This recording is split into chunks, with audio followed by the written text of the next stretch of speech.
வணக்கம் எல்லோருக்கும். இந்த வீடியோவில் saree ஓரம் எப்படி அடிக்கிறதுன்னு பார்க்க போகிறோம்.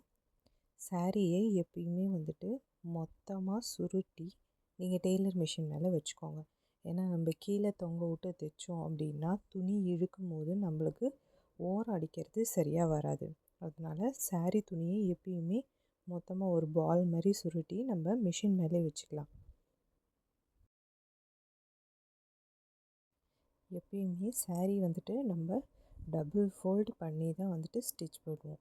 இப்போ ஃபஸ்ட்டு ஃபோல்டு, அதுக்கப்புறமேட்டுக்கா செகண்ட் ஃபோல்டு, 2 ஃபோல்டு பண்ணுவோம். இந்த ஃபோல்டு எப்பயுமே நம்மளுக்கு 1/4 இன்ச் அளவில் இருக்கணும். பார்த்துங்க, டபுள் ஃபோல்டு பண்ணியிருக்கோங்களா? இந்த டபுள் ஃபோல்டு நம்மளுக்கு 1/4 இன்ச் இருக்கும், இல்லைன்னா 1/4 இன்ச் விட அந்த ஒன் லைன் அதிகமாக இருக்கலாம். நான் தெளிவாக காட்டுறேன் பாருங்கள். டபுள் ஃபோல்டு பண்ணணும். இதுவே நீங்கள் 1/4 இன்ச்சு விட அதிகமாக ஒரு 1/2 இன்ச் வைக்கிறீங்க அப்படின்னா அந்த பட்டை நம்மளுக்கு ரொம்ப பெருசாகிடும். அப்போ அது ஒரு மாதிரி அசிங்கமாக இருக்கும். எப்பயுமே அந்த 1/4 இன்ச் அளவுக்கு தான் நீங்கள் அந்த பட்டை இருக்கணும். 1/4 இன்ச், அந்த 1/4 இன்ச்சுக்கு பக்கத்தில் ஒரு கோடு, இவ்வளோ தான் இருக்கணுமே தவிர அதை விட அதிகமாக இருக்கவே கூடாது. அப்படி அதிகமாக இருந்துச்சுன்னா ரொம்ப அசிங்கமாக தெரியும். அதுக்காக தான்.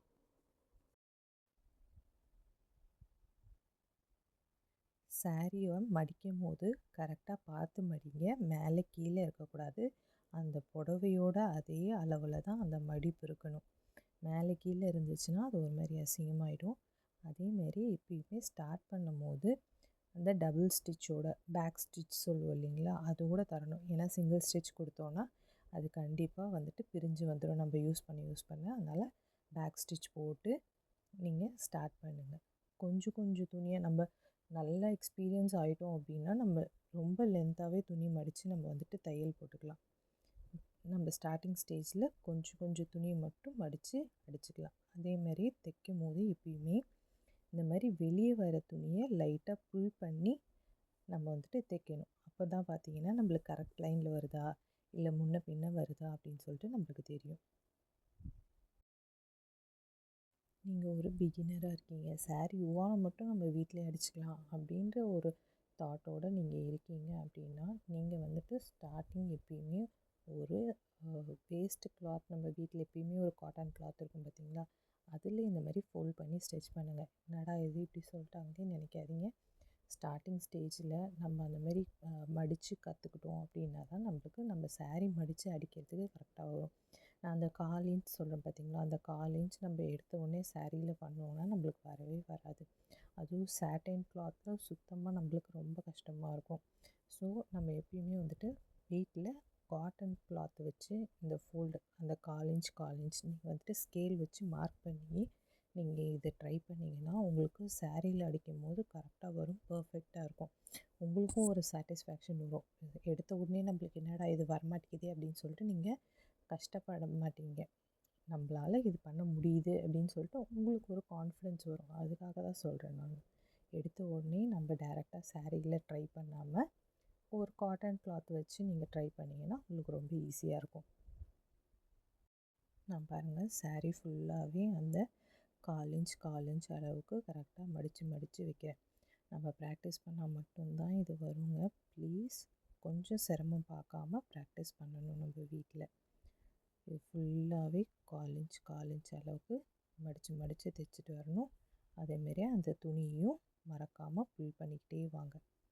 இல்லைன்னா நம்மளுக்கு கரெக்டாக அலைன் ஆகி வருதா அப்படின்னு சொல்லிட்டு தெரியாது. அதனால தான் இந்த துணியை பின்னாடி புல் பண்ணுறது. ஒரு சில டைமில் இந்த புல் பண்ணுறது நம்ம எதுக்கும் யூஸ் ஆகும் அப்படின்னா, த்ரெட்டு நம்ம பாபினில் ஒழுங்காக சுற்றலைன்னா ஒரு மாதிரி லூஸ் விட்ட மாதிரி வரும். அதெல்லாம் இந்த மாதிரி பின்னாடி புல் பண்ணுறப்பையும் அந்த லூஸும் நம்மளுக்கு சரியாக வந்துடும். தையல் கரெக்டாக வரும், தையலில் லூஸ் வராது, இல்லைன்னா டைட்டாக இழுத்து பிடிக்கிறது அந்த மாதிரி எதுவுமே இருக்காது.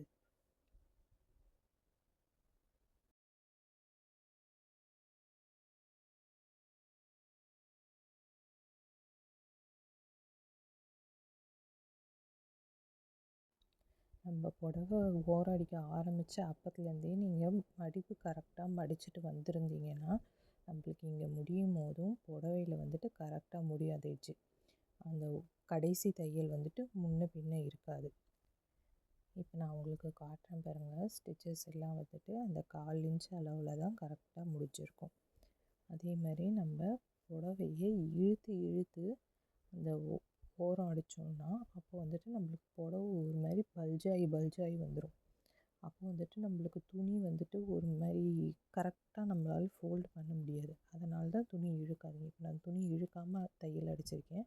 அதனால தான் எனக்கு கரெக்டாக வந்திருக்குங்க. இது எல்லாமே எப்படி பாசிபிள்னால் ப்ராக்டிஸ் பண்ணால் மட்டும்தான். நம்ம பிகினராக இருக்கும் போது இதெல்லாம் ப்ராக்டிஸ் பண்ணால் மட்டும்தான் நம்மளுக்கு கரெக்டாக வரும்.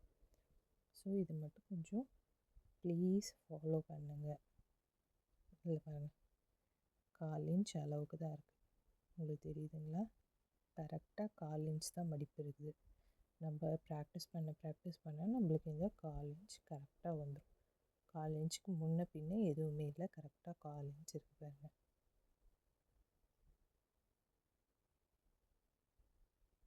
இப்போ இதே மாதிரி நம்ம சாரியோட இன்னொரு பக்கத்துலேயும் தையல் அடிச்சிடலாம், ஓரம் பண்ணிடலாம்.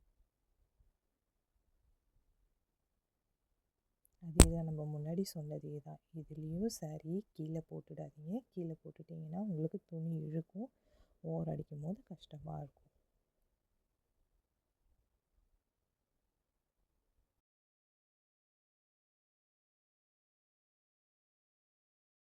நம்ம சேம் முன்னாடி என்ன பண்ணோமோ அதே தான் இங்கேயும் பண்ண போகிறோம். பேக் ஸ்டிச்சில் ஆரம்பித்து 1/4 இன்ச் அந்த மடித்து கடைசி வரைக்கும் அதே மாதிரி தான் தைச்சிட்டு வர போகிறோம்.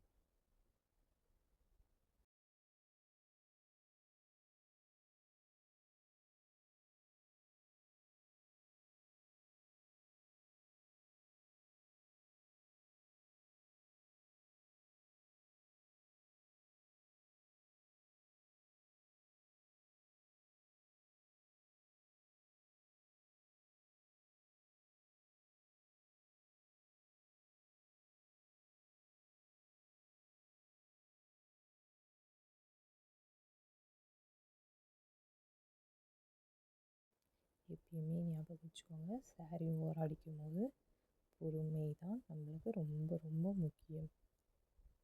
அவ்வளோதான், தைச்சி முடிச்சாச்சு. தேங்க்யூ. Keep smiling.